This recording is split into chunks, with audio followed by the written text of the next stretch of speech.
Día 256. Lección 35. Libro de Josué. Introducción y contexto histórico. El libro de Josué relata la entrada de Israel en la tierra prometida y el juicio de Dios sobre las naciones paganas. Se trata, por lo tanto, del fin de la historia de la redención que había comenzado cuando Dios sacó a su pueblo de la esclavitud en Egipto. Vemos así la fidelidad de Dios a sus pactos y también su santidad manifestada en sus juicios contra los inocuos. Podemos decir que el libro de Josué ilustra la historia de la salvación que finalmente halla su pleno cumplimiento en Cristo. La misión de Moisés se había acabado en el monte Nebo, como lo vimos en el libro del Deuteronomio. Moisés había sido llamado por Dios para guiar al pueblo y hacer que pasaran de la esclavitud de Egipto hasta las puertas de la tierra prometida. El pueblo está, pues, allí, frente a esa tierra que Dios le da en herencia, y en ese momento es Josué, el primer Jesús, quien va a introducir al pueblo en la tierra prometida. Josué y Jesús en hebreo tienen la misma grafía. Este es un libro histórico. Plantea como idea principal la conquista de la tierra prometida de Israel, siendo instrumento de juicio. De un total de más de 1 millón de personas, recordemos que Josué y Caleb fueron los únicos que salieron de Egipto y entraron en tierra prometida. Se menciona que el libro fue escrito por Josué en los años 1250 a 1400. Este libro fue escrito a sacerdotes, a Israel, a extranjeros y a nosotros. Y la razón principal por la cual se escribió es para recordar que Dios cumple sus promesas a pesar de nosotros. Deuteronomio, capítulo 32, versículo 6.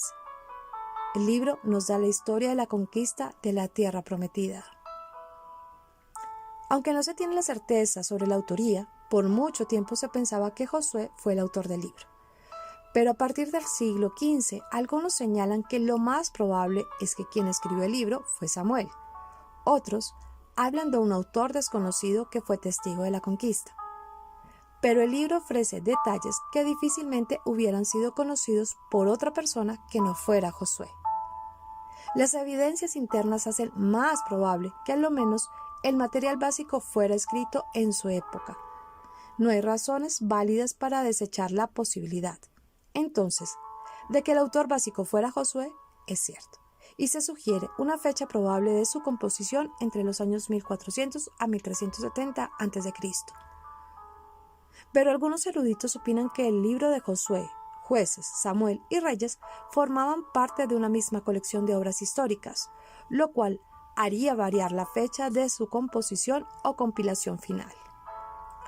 Algunas características del libro. Es una obra de carácter histórico, en la cual se trata de describir la forma en que se llevó a cabo la conquista de la tierra de Canaán. Es una continuación de los eventos descritos en el Pentateuco. La obra está escrita con bastante coherencia en cuanto a estilo. Debe notarse que aunque Josué es el protagonista de los relatos, en realidad el énfasis está sobre la historia de su pueblo. Contexto histórico. El libro de Josué lleva ese nombre en honor de uno de los 2 espías que más tarde llegó a ser sucesor de Moisés. Josué, como líder político, religioso y militar, condujo a los israelitas en el cruce del Jordán. Atacó y conquistó a los cananeos y dividió la tierra entre quienes lo siguieron. En su discurso, Josué dirige al pueblo a observar elevadas normas de conducta personal y los exhorta a honrar a Dios. Se destaca la intervención sobrenatural de Dios en el cruce del Jordán y en la conquista de Jericó y Ai. Dios es siempre fiel y cumple sus promesas al conducir a su pueblo y concederle la entrada a la tierra prometida. Cuando Moisés pasó el liderazgo a Josué antes de morir, Israel estaba al final de su travesía en un periodo de 40 años por el desierto. Josué estaba llegando a los 90 años de edad cuando se convirtió en el líder de Israel. Él murió a la edad de 110 años, habiendo guiado a Israel a sacar a la mayoría de los cananeos y habiendo dividido la tierra entre las 12 tribus.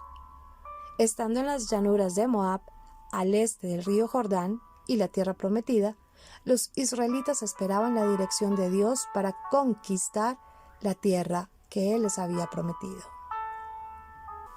Ellos se enfrentaron a pueblos en el lado occidental del Jordán, que se habían sumergido tanto en la iniquidad que Dios haría que la tierra, por decirlo así, vomitara a estos habitantes. Levítico capítulo 18, versículo 24 y 25. Él le daría a Israel la tierra por conquista, primordialmente para cumplir el pacto que Él le había dado a Abraham y a sus descendientes, pero también para juzgar justamente a los habitantes pecaminosos. La posesión por mucho tiempo atrás de diferentes partes de la tierra, por parte de varios pueblos, se remontaba aún antes de la época de Abraham. Sus habitantes habían continuado en un declive moral en la adoración de muchos dioses hasta el tiempo de Josué. Recordemos, el libro de Josué ocupa un lugar estratégico. La primera división del Antiguo Testamento se compone de Génesis a Deuteronomio y es conocida como la Ley. El libro de Josué es el primer libro de la segunda división, conocida como los libros históricos. El libro es nombrado así debido al hombre que llegó a ser líder de Israel después de la muerte de Moisés. Josué nació en la esclavitud egipcia.